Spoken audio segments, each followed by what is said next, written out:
Have you ever wondered, how do people get ahead? How does someone like Elon Musk succeed where others have failed? We're often told that success is directly correlated with hard work, that we won't get anywhere without putting in 10,000 hours or by working 100-hour weeks. But what if that wasn't the case? What if those who succeeded simply had an unfair advantage over their competitors? And what if we find out that we've all got our own set of unfair advantages that we can use to succeed in our lives as well? Hey, friends, welcome back to the channel and to the very first episode of Book Club, a new series where I'm going to be summarizing key insights from books. And today we're talking about the unfair advantage, how you already have what it takes to succeed. It's written by these two entrepreneurs and investors, Ash Ali and Hassan Kuba. And it starts with the thesis that life is fundamentally unfair. When we're looking at successful people, they normally didn't just get there with hard work, there was normally other stuff that played a strong role, like luck, circumstances, privilege, that sort of thing. And the equation that came to mind when I was reading through the book was that success, however, we want to define it as some sort of combination of fair play and unfair advantages. Fair play means factors that we will look at and think, all right, make fair play. Like, let's say there's a startup founder who gets up at 3 o'clock every morning and then goes for a 2-hour run, and then kind of hustles on his or her laptop all day. And just like works really, really hard.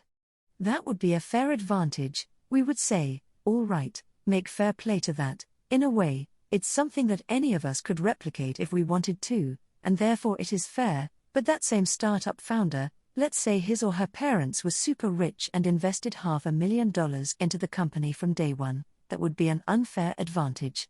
It's an advantage that really helps the business, but something that the rest of us can't easily replicate. The unfair advantages about stealing kind of one of the root causes of success that isn't spoken about.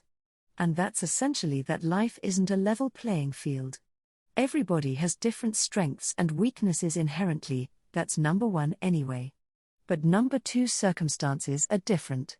So people have access to the network to finance, or the right location, the right timing. As Hassan explained, unfair advantages aren't just about our strengths.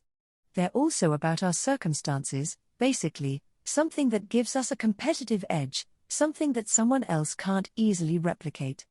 And one of the main ideas of the book, which is why the subtitle is How You Already Have What It Takes to Succeed.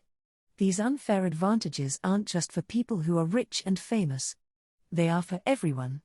We all have our own unfair advantages, in our own ways. How do we find out what our unfair advantages are? Well, we can use the Miles framework. Where did the Miles framework come from?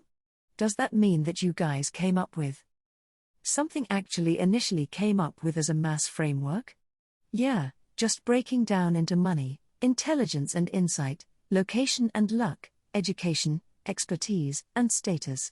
So we developed into that, and then we thought, okay, where does mindset fit in? And then we thought, okay, this is all on a foundation of mindset. If you don't have the right mindset, you're just not gonna get anywhere. Let's start with M, which stands for money. Let's take Evan Spiegel, the billionaire co-founder of Snapchat, who became the world's youngest self-made billionaire at just age 24.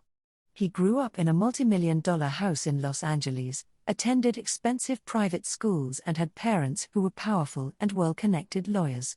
This put him in unique circles and gave him access to tech entrepreneurs and CEOs that most people could never dream of accessing. Clearly, he had to put in the work and the ideas, but his example shows how money, prestige, and power can be a big unfair advantage. Secondly, the AI stands for intelligence and insight. So let's take the Collison brothers, for example. They co-founded Stripe, which became a multi-billion-dollar payments processing company before either of them turned 22. Patrick Collison sort of invented his own computer programming language when he was 16. And he left school a year early to enroll at MIT. His brother John finished with the highest ever score on his leaving certificate, sort of the Irish equivalent of A-levels. And he'd been accepted into Harvard before he'd even done his exams. And yes, of course, loads of hard work and effort went into it. But I think reasonably fair to say that the Collison brothers' intelligence was some sort of unfair advantage. Thirdly, we've got L, which stands for location and luck. And as Ray Kroc, the pioneer of McDonald's, once said, the two most important requirements for major success are first being in the right place at the right time, and secondly, doing something about it. Location is clearly important. For instance, businesses cluster as they do in Silicon Valley, and the right location can be key to unlocking opportunities, making connections and accessing a target market. Luck is even more interesting. And I'd probably argue that luck isn't really an unfair advantage. I probably put it into the fair play section instead. Yeah, there are going to be some lucky breaks that are, as Professor McGonagall says, here, dumb luck. But a lot of the time, we can sort of manufacture our own luck by just exposing ourselves in a non-weird way to more things. Ashton Hassan talked about this in the book as well. Take more action, do more things, meet more people, go to more events, blog about your startup, produce things and publish them, get feedback, put more stuff out into the world. And the idea is that as we expose ourselves to more of these opportunities, we get a lot more luck coming our way. So in a way, the more of this stuff we do, the more of a surface area we have for serendipity, the more we allow luck to appear, and then we can take advantage of it. So I think that's more sort of fair advantage rather than an unfair advantage. Moving on, the E stands for education and expertise, right? Let's be honest, having a fancy degree from a fancy university probably is an unfair advantage, depending on what you're going for. Like, let's say, hypothetically, you wanted to start a YouTube channel aimed initially at medical students. If you happen to be a medical student at Cambridge University, which is famously a good university, you'd probably want to plug that wherever you could, because yeah, that's your unfair advantage. It's something that other people in that space can't replicate very easily. And therefore, it becomes more interesting, more brandable. Beyond that, in the book, Ash and Hassan say that there are basically 3 benefits to a good education: knowledge, network, and signaling. But to be honest, for me, and most of my friends, the majority of our medical knowledge comes from books and the internet, not from our fancy university degrees.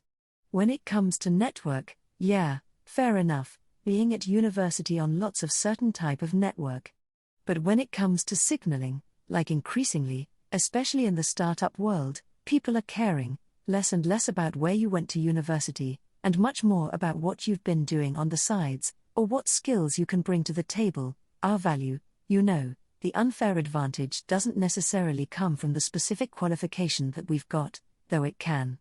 But more often than not, these days, it's coming more from our expertise. And that is something that we can build on our own by learning in our own time and education. It's not just something that's done to us until the age of 22. It's a lifelong endeavor that you can, take online classes and stuff. In fact, if you want, you can even check out my own online class on how to edit videos, if you want to become a YouTuber and stuff, on Skillshare, link in the video description, not sponsored. Finally, we have S for status. And of course, status can be an unfair advantage. Elon Musk's status in the world is so high right now that if you start any new company, it's guaranteed to be successful in some way. Or at least everyone's going to hear about it. Regardless of how ridiculous the name is in the book, Ash and Hassan talk about how we can develop inner status. So things like confidence and self-esteem, and how this can help us if we don't have the outward status of people like Elon Musk.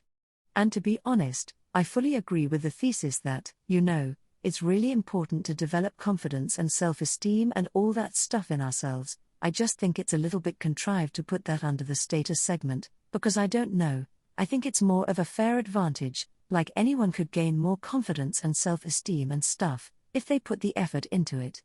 Therefore, I see that more as a fair advantage, rather than as an unfair advantage that some people are just going to have. So the idea behind this Miles framework is that we can use the categories to help us figure out what our own unfair advantages are. But this stuff isn't just for people wanting to start a business.